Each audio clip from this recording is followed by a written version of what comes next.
The term metaverse is the latest buzzword to capture the tech industry's imagination, so much so that one of the best-known internet platforms is rebranding to signal its embrace of the futuristic idea. Facebook CEO Mark Zuckerberg's Thursday announcement that he's changing his company's name to Meta Platforms Incorporated, or Meta for short, might be the biggest thing to happen to the metaverse since science fiction writer Neil Stephenson coined the term for his 1992 novel Snow Crash. But Zuckerberg and his team are hardly the only tech visionaries with ideas on how the metaverse, which will employ a mix of virtual reality and other technologies, should take shape.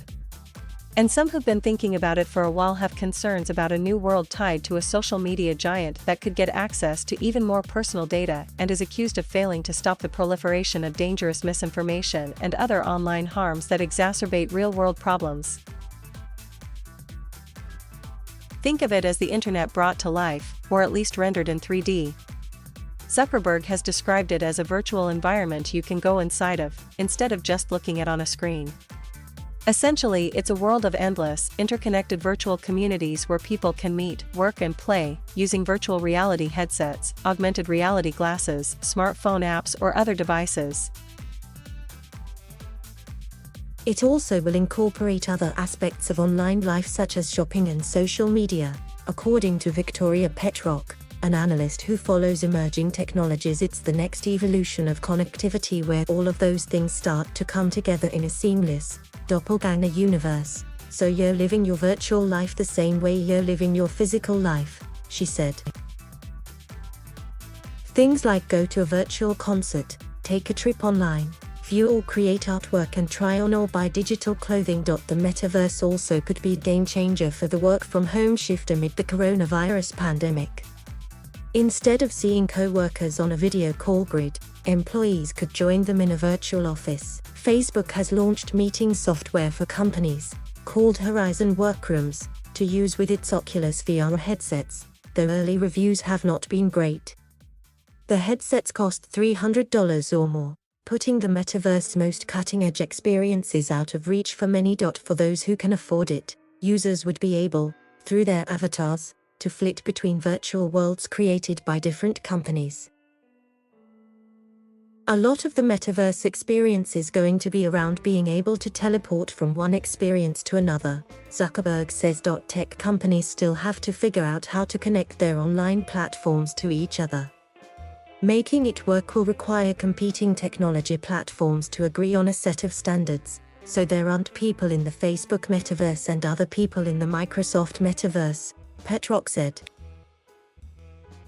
Zuckerberg is going big on what he sees as the next generation of the internet because he thinks it's going to be a big part of the digital economy. Critics wonder if the potential pivot could be an effort to distract from the company's crises, including antitrust crackdowns, testimony by whistleblowing former employees and concerns about its handling of misinformation. Former employee Frances Hagen has accused Facebook's platforms of harming children and inciting political violence after copying internal research documents and turning them over to the U.S. Securities and Exchange Commission. They also were provided to a group of media outlets, including the Associated Press, which reported numerous stories about how Facebook prioritized profits over safety and hid its own research from investors and the public. No. Other companies talking up the metaverse include Microsoft and chipmaker Nvidia. We think there's going to be lots of companies building virtual worlds and environments in the metaverse, in the same way there's been lots of companies doing things on the World Wide Web, said Richard Kerries, vice president of Nvidia's Omniverse platform. It's important to be open and extensible, so you can teleport to different worlds whether it's by one company or another company, the same way I go from one web page to another web page. Video game companies also are taking a leading role. Epic Games, the company behind the popular Fortnite video game, has raised $1 billion from investors to help with its long-term plans for building the metaverse. Game platform Roblox is another big player, outlining its vision of the metaverse as a place where people can come together within millions of 3D experiences to learn, work, play, create and socialize. Consumer brands are trying to jump on the trend, too. Italian fashion house Gucci collaborated in June with Roblox to sell a collection of digital-only accessories. Coca-Cola and Clinic have sold digital tokens pitched as a stepping stone to the metaverse. Zuckerberg's embrace of the metaverse in some ways contradicts a central tenet of its biggest enthusiasts.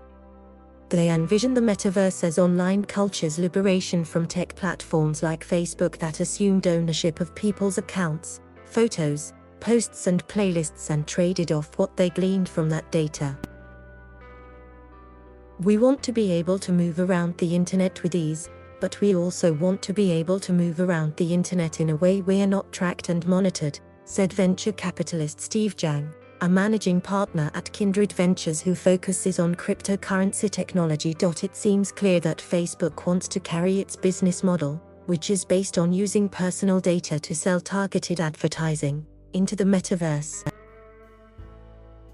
Ads are going to continue being an important part of the strategy across the social media parts of what we do, and it will probably be a meaningful part of the metaverse, too, Zuckerberg said in a recent company earnings call.